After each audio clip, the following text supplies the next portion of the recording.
welcome back for the second part of Into the Dragon's Lair. Now we'll be riding through the Lair Valley, which as you can see is very wet. As we do so, I shall tell the story. Now this is the full version of a previous version of it that I read. It must be about a year and a half ago probably, and because a lot of more people have joined me now, so this will be all new to you. We left our intrepid pair of motorcyclists picking themselves up off the wet cobbles of Portsmouth. Now you would think that after that experience of travelling through all that rain, neither of us ever contemplate such a thing again. Ah, the folly of youth. But lessons were most definitely learned, however, and our pair remained good friends.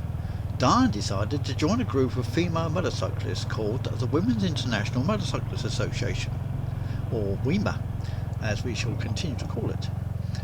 And she bought herself a larger Honda, a CB72 250cc twin, which had a lovely grey fairing, like silver grey fairing, and electric start, which didn't work. It was a second-hand model, and they repaired that for her. That was okay. Now I sold my leather flying jacket, and I got myself a Bellstar wax cotton waterproof and thorn-proof jacket. Every motorcyclist's dream that jacket was at the time.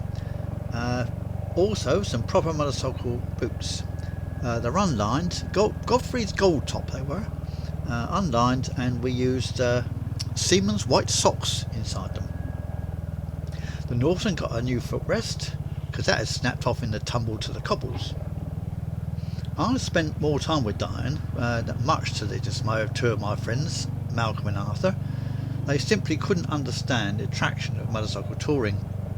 But for me, this was what riding was all about. Exploring new places, feeling I was actually out there in the countryside. I wasn't too keen on the wet, mind you. However, on a still evening, all the wonderful smells of the countryside were there to be experienced. Sometimes not too pleasant, it must be admitted. Now, about a month after Diane got her Honda and joined the WIMA, she asked me if I'd like to accompany her to North Wales again. That would be in the June of the same year. Now I must say I did leap at the idea. This time the venue was to be in Bitsy Quid and Betus, and organised by WIMA, with the riders coming from Europe and the UK.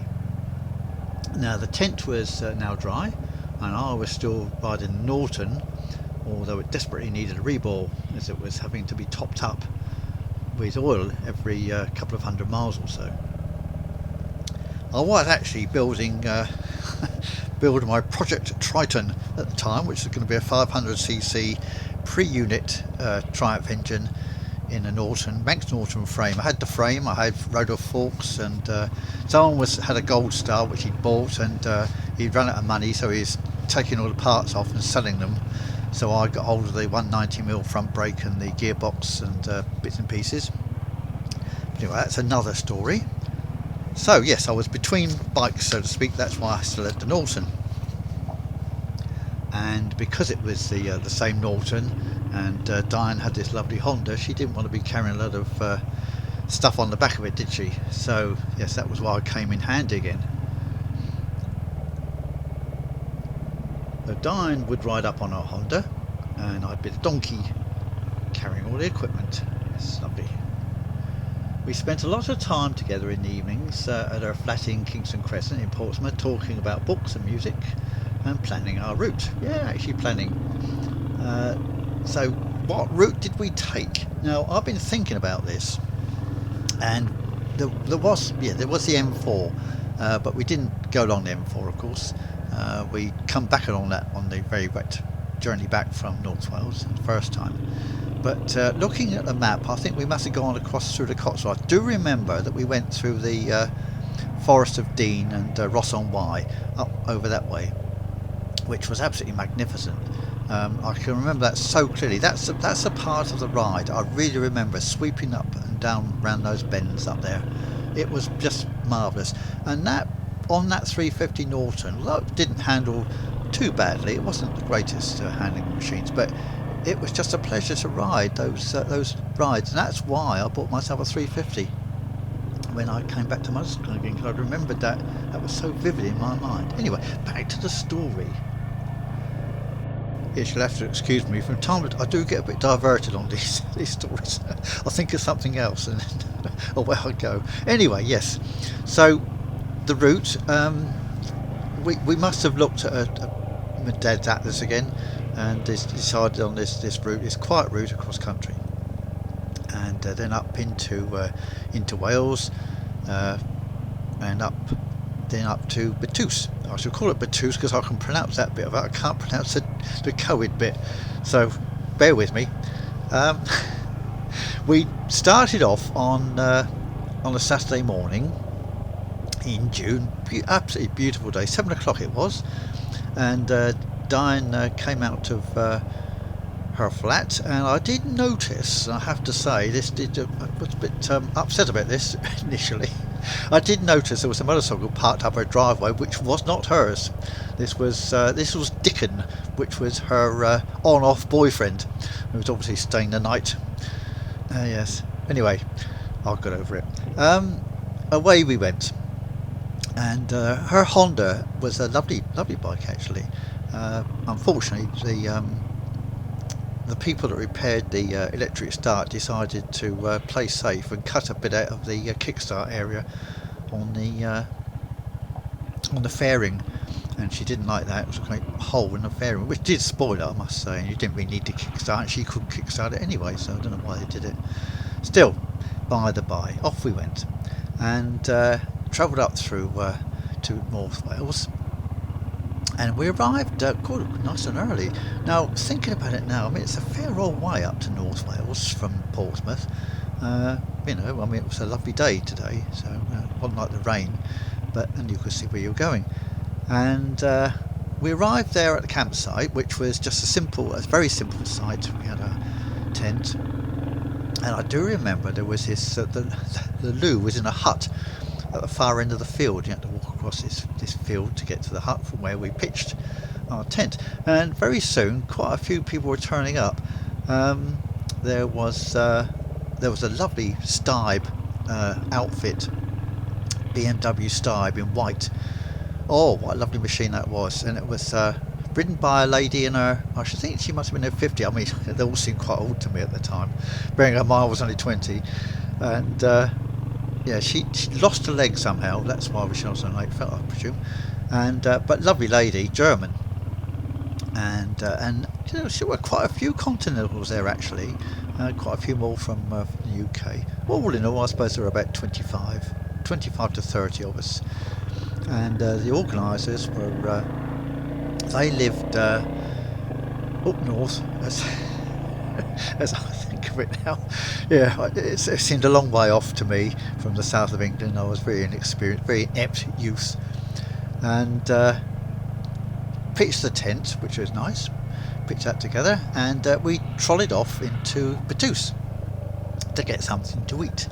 And we happened upon this lovely place, you know, a little cafe, but it was actually inside this the front room of this lovely Welsh lady's house.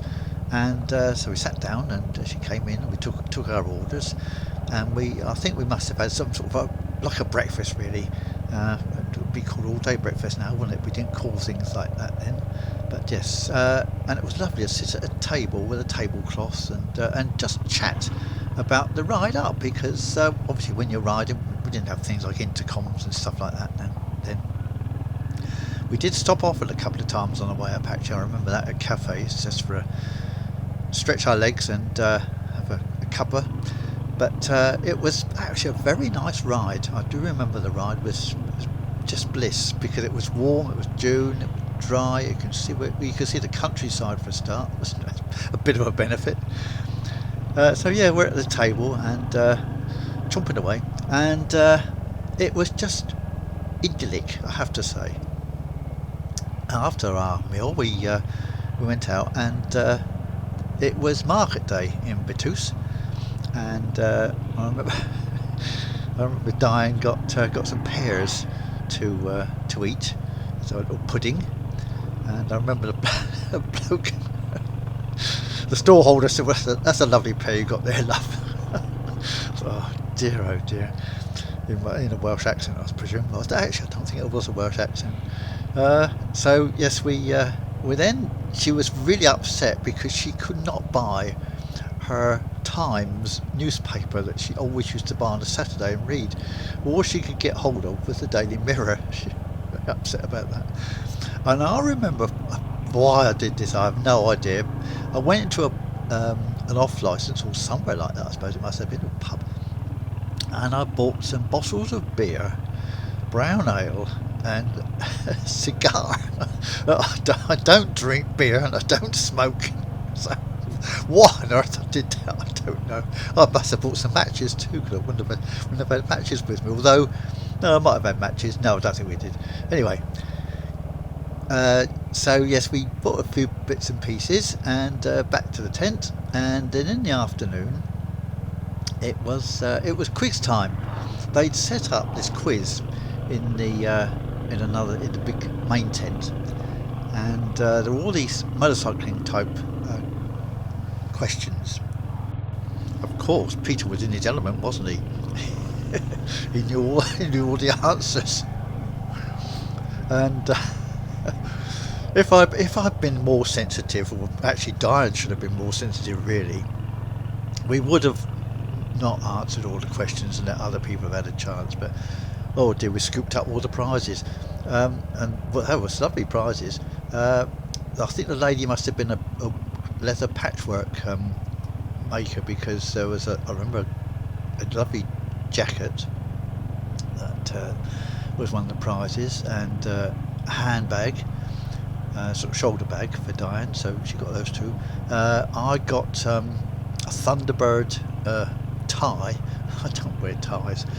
And what else did I get? Oh, some BSA playing cards, and a couple of other things. I think we must have said no, that's enough, because let somebody else have a go. Oh dear, thinking back on it now, my face burns at the thought. But I was only 20.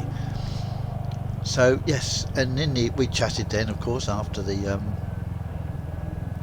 quiz, and swapped stories about the journeys everyone had made. There were quite a few BMWs actually. I remember there were 5 BMWs, the outfit, and then solos.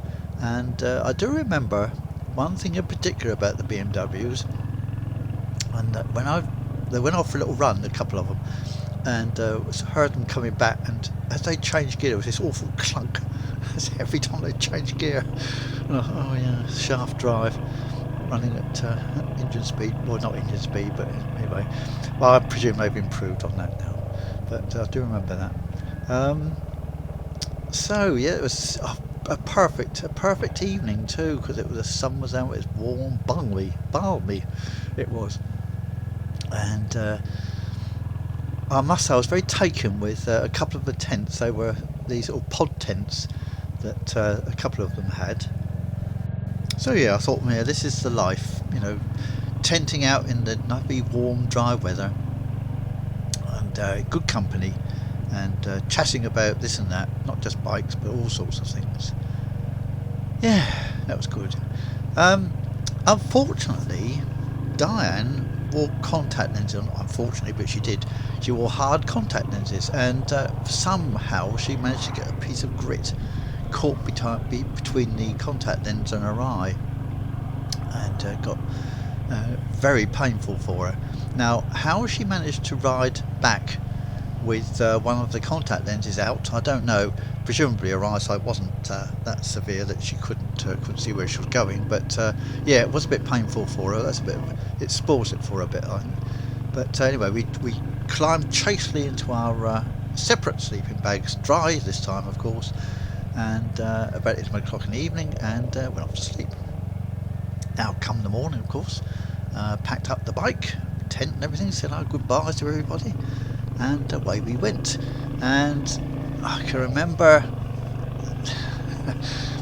remember that Diane got a bit upset with me because my Norton was so slow up these hills, smoking away of course as well, and but of course coming down the hills I was able to overtake her and go flying past because I was a bit faster around the bends than she was, and but so I enjoyed it, well, apart from the very slow uphill bits, but then I accepted that. But she got a bit upset. She said, "Why do you do that?" I said, "Well, it's only because I'm so slow up the hills to keep up with you. I've got to go past you and get a bit ahead of you." Anyway, we called at a cafe and we made our peace with one another, and we carried on, and we stopped off a couple of times on the way back. And no, we didn't fall off this time. Neither of us fell off. As the roads were dry, and we were a bit more careful, I think, a little bit older and wiser. So yeah, Diane dropped off at her flat in Kingston Crescent, and I rode home.